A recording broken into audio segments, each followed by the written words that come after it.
June is National PTSD Awareness Month, and the effects from it can be absolutely devastating. Tonight, one veteran's hoping he can help those struggling with PTSD through his story, a story that almost ended in suicide twice.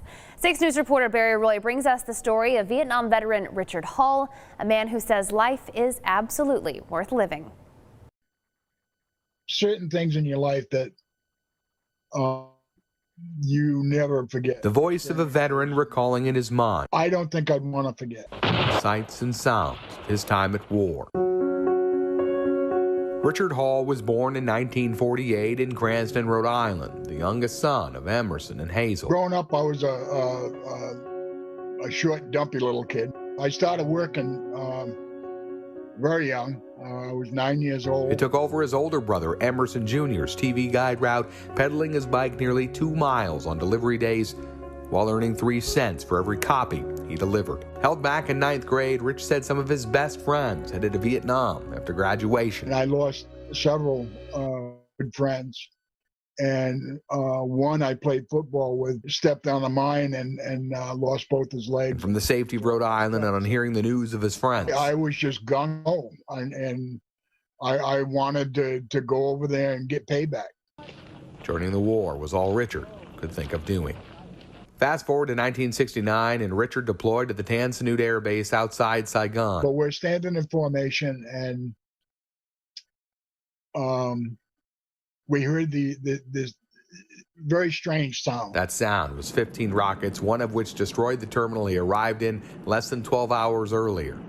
But the darkest days came on a night when Richard believes fate intervened. At the last minute, I ended up pulling guard duty. An assignment that spared his life. A Victor Charlie, VC, rode by on a Honda and threw a satchel charge into the bar. But took the lives of those he grew close to. 2 of my friends were killed.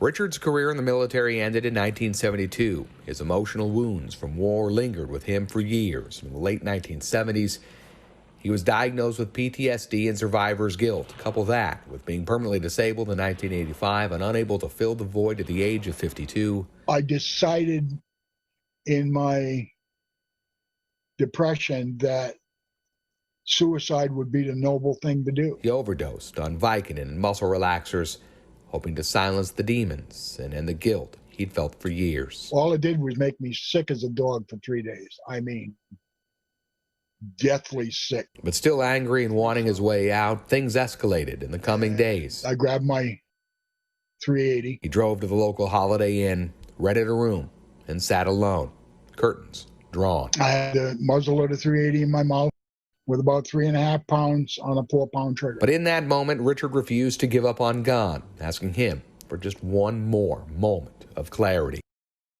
And almost immediately, I heard a voice. I mean, I heard it just as I'm talking to you, saying, "You have a grandson that you haven't met yet."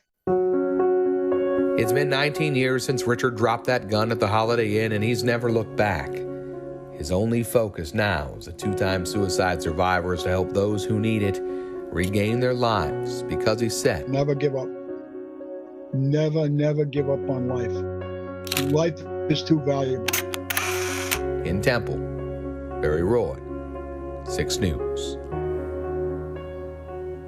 Now this picture is of Richard holding his grandson. He tells us his daughter took that photo 2 weeks after his final suicide attempt in February 2001, and it was a God-given chance to hold his grandson for the very first time. Now, Richard also wrote this book. It shares ways you can mentor those affected by PTSD and explains the Surviving War 22 initiative. Also, if you or someone you know needs help, head over to kcentv.com for Bary's story and how you can contact Richard directly.